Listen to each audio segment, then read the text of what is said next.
Hey, what's going on, ladies and gentlemen? My name is Rayge, and we are back today with the return of Old Man Logan and his Legendary Trials event, now that it's been another month that this event does repeat. Now, guys, having said that, I no longer have access to his events in my end-of-game account, but we can still talk about the strategies and the best teams, given the information that's been provided, and as well, there's different ways to access this legendary character, and we're going to be going through all the different ways that you can maximize his shard count as well as the opportunities in the milestones for his respective event. And I believe everything has been kept the same from before, though they haven't made any changes since, but do let me know down in the comments below if it looks any different, guys. So just a quick little overview. Remember that there's multiple ways to unlock Old Man Logan. You can do this in a few ways depending on what you're looking for. As you can see from these three columns here provided from Marvel Strike Force and Scopely themselves, you can actually unlock a 4 yellow star of Old Man Logan or a 5 yellow, dependent on the different difficulties that you want to go through. In addition to that, the way that they factored this in was also with the majority or all scourges or packs actually activated. So difficulty 8 missions, all packs, that's all you need to actually unlock the 4 yellow star. Conversely, what's interesting is if you have a gear tier 15 or 16 team, you can actually unlock the 4 yellow star of Old Man Logan by just doing one mission on difficulty 14 or difficulty 15, as you can see at the very bottom. So it really depends at the end of the day, guys. How many yellow stars are you looking for, and how good is your roster? And obviously you want to min-max and push that to the utmost. From my experience anyways, if you're able to skip a lot of the nodes and just do the one with a powerful team, it is definitely the most efficient way. Having said that, if you're maybe a lower commander level, it might make more sense to actually go through the lower difficulties and getting more missions done in the meanwhile for his unlock there. I just want to quickly talk about the requirements here as well, because this is also another overview table, and as you can see, depending on how many missions you do, obviously you might need some of the required teams, right? So remember, Out of Time and Cabal are actually needed after difficulty 4. So starting 5 and above, you need that actually to get access to Old Man Logan. Having said that, the bare minimum to actually unlock, as you saw, was difficulty 8 with more than the nodes specified. However, as I said earlier, if you do have a higher gear tier 15, gear tier 16 plus team, you are actually able to get Old Man Logan's unlock here in the higher difficulties. But again, if you want to skip the Out of Time team, getting difficulty 14 and 15 done would make the most sense for his unlock, but you wouldn't be able to maximize all the rewards. Conversely, if you do have Out of Time built up, difficulty 12 and difficulty 13 are also viable options. So there's nice ways that you can actually go about it, but at the end of the day, it really depends on what your goals are. Now, I want to just quickly talk about as well, if you're intending to do the full rewards, that means you're going to maximize and actually get all 7 yellow stars of Old Man Logan. We'll be talking about that as well. As you can see here, at difficulty 15, you can actually get that done by completing 9 nodes for all the rewards. Now, I like pointing this out because you don't need to do all 10 nodes, as you can actually min-max it based on the mods that you see here. So the modifiers to maximize that value there is what you see on screen. We have Godspeed Spider-Man, which gives Spire Society characters additional damage, Sinister Six characters additional HP. Berserker's Barrage, whenever a character defeats an enemy, fill up their speed bar, it just makes the overall runs even smoother. And then the two most important packs to have activated are Forged in Fire, which allows the Cosmic Crucible bonuses to be alive and active, which hugely benefits Cabal because they'll be steamrolling through their nodes. And then as well, we also have World at War, which allows the war abilities of Out of Time to fully flourish, in addition to them gaining their full powerful potency, especially in how significant Black Knight still is. I mean, yes, they've fallen out of the meta, and no, they're no longer a top tier defense team, but Black Knight's still a really strong character, and he is going to be carrying a lot of the nodes if you're planning to do the end game stuff, for especially some of the higher end content, but more importantly as well, if you want to maximize the value here of the Old Man Logan Trials event.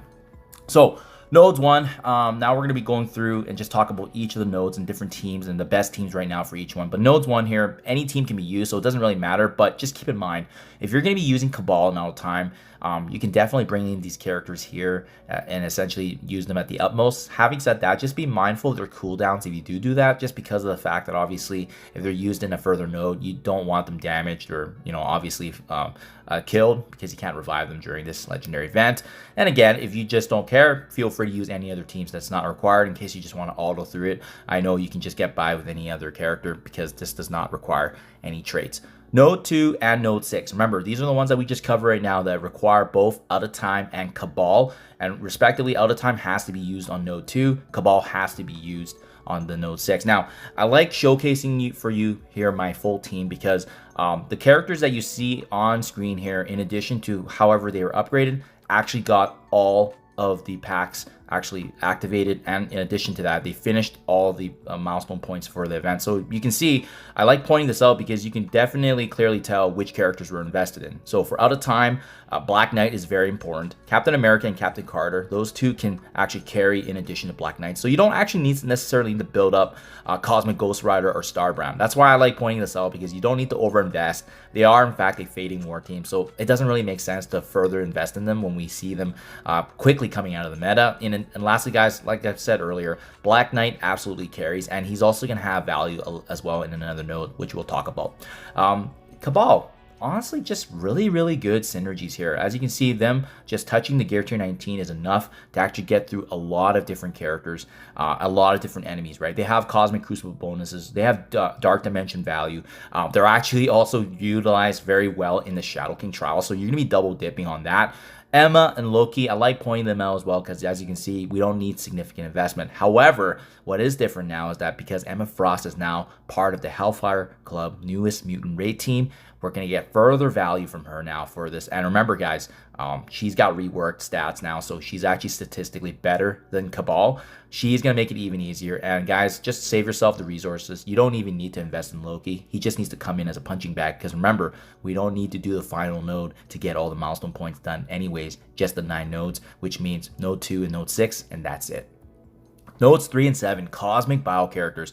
So previously when I got through it, I ran the Annihilators in addition to Super Skrull, Nova, and Void Knight. There's way better options now. More importantly, if you guys have Fantastic Four built up, I mean, they're the latest and greatest team, and they're the newest Cosmic Bio characters. Without question, they're the best go-to right now, so they can absolutely crush these nodes. On top of that, guys, remember Hyperion is also a newer member as part of the Thunderbolts team, so he's going to provide some further value.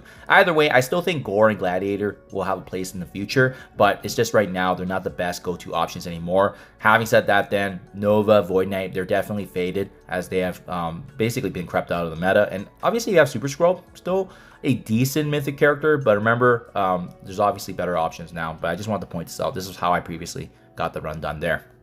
Nodes 4, Nodes 8, Hero Skill. To be honest, Node 8, there's nothing really to talk about. Node 4 is the one I want to talk about because with this one previously before, because you're bombarded by a barrage of Sinister 6, Superior 6 characters, what we did before was we had to throw in a sacrificial team so that way they can soak up the attacks, and then we brought our Spire Society in conjunction with Black Knight. I call this the old way because this is the way that we used to be completed. Right now, with the Hero Skill section, there's just way better characters, guys. We got Vigilante, we got Lilandra that you need to build up all the way to unlock Professor Xavier. And as you can see, we even have key members of Liberty being Peggy Carter, Captain America Sam. I mean, and then Black Knight is just absolute icing on the cake. So guys, way better. Bring in Vigilante. That's my go-to team right now for these nodes, and way easier as well. Even though they don't have the raid bonuses, they can more than take care of these older enemies that we're up against, just because of the fact that they have really strong stats. And on top of that, remember, Vigilante is needed for raids every single day, so you're just going to be getting further value. And Spire Society, they used to be able to get the job done, but I mean, I just don't see the need or reason to invest in an older team when you have a newer and better, as well as characters required for the unlock of Professor Xavier. And then lastly, guys, not too much here. Nodes 5 and 9, just relating to villains, right? Just remember that you can basically use half your roster. I will point out though, remember, Cabal is also villain, so double dip once again, guys. Just value across the board.